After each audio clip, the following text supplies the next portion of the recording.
Hi everyone, my name is Dean. I'm the Managing Director of Men at Work. With me this afternoon is Shaun, Maxwell, our Health and Safety Manager and Wellbeing Manager. Just quickly, I want to clear up that Men at Work also employs a lot of women as well, and they do as good a job as the men, if not better sometimes, so just don't tell them that. We've been asked by the Safety Charter to share a story and where we've come from, some challenges we've faced, and how we've overcome some of these. Like a lot of businesses in Canterbury, we went through a period of significant growth and the associated challenges following the earthquakes. We went from a team of 4 or 5 up to approximately about 50 now. During this time we were employing people we could place on jobs, basically just get people on the road and keep everything moving, without a huge focus on the training and training them and beyond the basic qualification they needed to be there.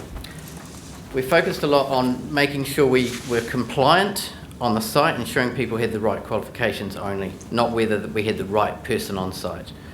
It didn't take us long to realise that, hey, we can actually do this a lot better. We needed to ensure that we had the best people there and that they needed to be engaged in what they do.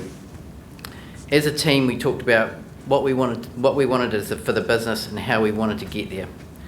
As a result of this, we formulated our company values. These are our guiding light and place where we always refer back to if things get tough. We've tried and tested our recruitment process over and over many times. It has proven that when we employ great people, then induct them into our company values and train them well, the health and safety culture in the team takes on a life of its own. When we get lazy or complacent and just employ on qualifications, which can get tempting sometimes, we usually fall on our faces, pardon the pun. In our induction and training, we link health and safety and wellbeing back to the company values such as people, safety and excellence, and make it a non-negotiable, which you stated as well. Our induction includes all the regular PPE, site safety, toolbox talks, etc., but also includes a detailed explanation and run over of our company values and how they came to be, plus expectations and expectations of the behaviour and responsibilities for each person. Everyone is responsible for health and safety for themselves and for others. Health and safety, we're saying health and safety trumps everything, not the guy Trump. That's a bit controversial at the moment. So, our internal training system includes qualifications, but more importantly includes real-world practical training and mentoring by our more experienced guys. This is huge. We also make it a priority to visit our team on site. It is easy to get stuck in the office, but the guys and girls on site want to do the very best they can, and this is an opportunity for us to see that and give good feedback and thank you, also praise, lots of praise. On the other side, getting out also allows us to pick up on those sites or individuals not doing so well, but people that are caring about what they do and not just turning up to work. And then responding accordingly. Often a gentle reminder about the company values and the expectations is enough to bring that back to where we need it to be. In summary, recruit well, induct well, train well, and have strong, clearly felt values. And health and safety and wellbeing has a great head start. One of the outcomes of a good company culture is worker engagement. We spend a lot of time making sure that our staff are kept informed of the going-ons in the business, and not just with health and safety. We've got a social club, a strategy team, and health and safety committee. Each of these groups gives people the opportunity to have a say about how things are done, even if it is only in a social capacity. It gets people involved, and that's what we're trying to achieve. Getting everyone participated can be tricky at times, as many just want to do their job and go home. Forcing people to do things that they don't want to do is never going to get the results you're after. We try to educate our staff on why health and safety is important and how it can impact not only their work life but their personal life as well. We wouldn't be able to do all of this without good leadership. If you have people who are committed to making the workplace safer and healthier, it will eventually spread to the rest of the team. During a recent restructure and introduction of new roles, leadership and safety was a high priority when recruiting staff. This meant that a person with less experience but a positive attitude towards health and safety was given the same opportunity as someone more experienced. Once you have your team on board with the good company culture and sound leadership, the next hurdle is keeping them there.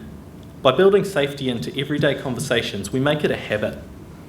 Whether this is a handover between our foremen to their teams and discussing the particular risks with each job, or just casual conversations with individual staff members, we make sure it's integrated into day-to-day business.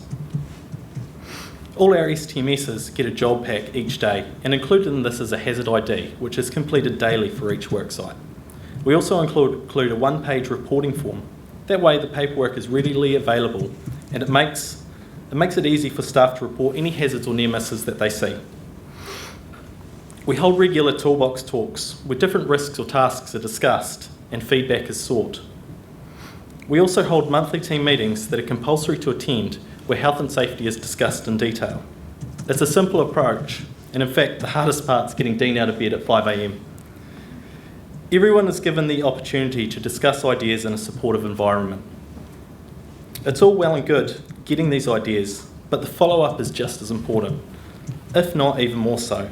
There's nothing worse than stepping out of your comfort zone than having your idea shut down in front of everyone. Treat everybody with respect and actually listen to what they are saying. Not every idea is going to be suitable, but look at it anyway. Once you've made a decision, talk to the person who suggested it and explain the reasons for your decision. If you don't, you run the risk of them not speaking up again. At Men at Work, we're strong believers in reinforcing good behaviour. We introduced an STMS of the Month award, where all of our staff members on the road get visited at random from the foreman and audited, not just on compliance, but professionalism and safety as well. Awards are given out to the top 3 at the team meeting the following month. Positive reinforcement doesn't need to involve monetary rewards. Taking the time out of your day to specifically thank someone for a job well done will often have more of an impact. It doesn't have to be a huge celebration. When people know their work is being recognised, they will keep it up. At the end of the day, we aren't perfect. We still have accidents. When something does go wrong, it's an opportunity to find out what happened, talk to the people involved, and look for the root causes. It's no good blaming someone for something that was really a consequence of poor planning or training. Once you've established why something happened, do something about it, or 6 months down the track, you'll find yourself saying, "Not this again."